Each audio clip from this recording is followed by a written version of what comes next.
Do you have any idea what happens to the global economy when China turns off the rare earths taps? Folks, in less than 72 hours, markets plummeted. Western companies panicked, and Trump, the big carrot, responded with a threat of 100% tariffs on Chinese imports. Once again, the sea seemed like another chapter in the trade war. It may, in fact, be becoming a harbinger of a global rupture. But this, folks, is not an isolated conflict. What's happening? We're facing a structural battle for control of 20th century technology chains. What's more, China is no longer just reacting, it's dictating the rules. Just so you understand what's at stake, right? We need to go back to 2018, when Trump started the trade war with China, with the famous American forced, America First. What was the objective? Simple. Force trade concessions, protect jobs within the United States, where unemployment was soaring, and so on, and contain Chinese technological advancement. Beijing. What has Beijing done? It resisted, but it avoided escalating the dispute until now. Guys, behind this tension lies an invisible but very critical factor. Rare earths, which are minerals used in jet engines, electric vehicle batteries, cell phones, missiles. Without them, no modern power will function. And China controls 90% of global processing. Hey, for decades, the West ignored this strategic risk. Guys, the system created by the United States to dominate global trade is outdated and incoherent. Guys, instead of innovation, what does China do? What does it respond with? Sanctions and tariffs.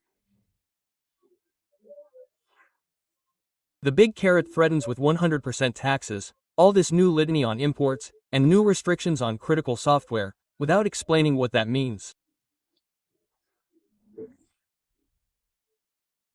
Guys, meanwhile, large Western companies either depend directly on the Chinese supply chain or the US.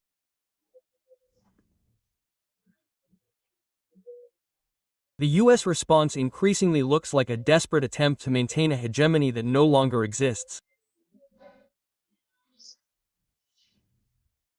On the other hand, China has adopted, guys, a very firm stance.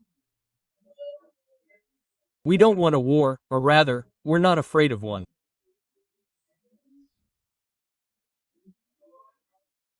Folks, Beijing is now imposing strict requirements on the export of rare earths, even if they're processed outside the country. Hey, this changes everything. From an invisible supplier, China is transforming into a central geopolitical player. And the message, folks, is clear. Anyone who wants access will have to negotiate on our terms. Carrot is screwed.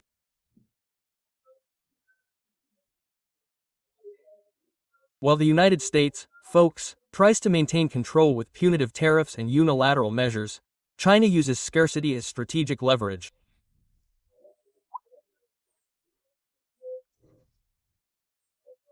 Carrot talks about Chinese hostility, but it's not China who's imposing 100% tariffs. Hey, Pekum, no need to threaten, just press a button in the global logistics chain. Press it, turn it off, and voila, the world is over. With 70% of mining and 90% of processing in its hands, folks, China becomes irreplaceable. The effect is already being felt. Technology companies in Europe and the United States warn of delays and rising costs. Our defense sectors, now at war, are reviewing their stockpiles. The trade war threatens to return to its 2019 peak. And most seriously, trust in global trade rules, folks, is crumbling. The big carrot does what it wants, it wakes up crazy, goes out there and does what it wants. Hey, instead of dialogue, the United States expands sanctions, expands the list of blocked Chinese companies, and announces port fees. Or China responds in kind. But here's the irony.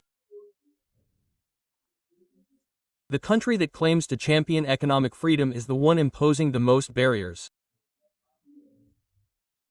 The United States' liberal narrative is collapsing under the weight of geopolitics. Man, the dispute over rare earths, hey, it's just superficial. Behind this is the transition of power that is now occurring in the 20th century. No more, United States, now it's China. It's no longer about tariffs or trade balance, it's about who will control the resources, technology, and the direction of the world.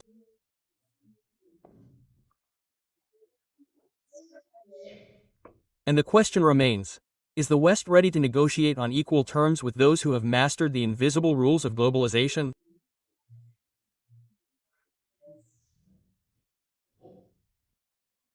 Or if you want to understand how the new global order is shaping up, subscribe to the channel, like, or comment.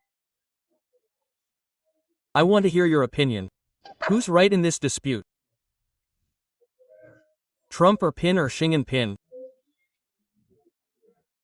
And another thing, man, have you noticed what's happening in the world? Brazil stood up to the United States, China stands up to the United States on equal terms, but Brazil did this. When Trump imposed severe tariffs on a large portion of the Brazilian productive sector that exports to the United States, what was Brazil's reaction? Okay, look. We want to negotiate our sovereignty. We're not going to give it up, man.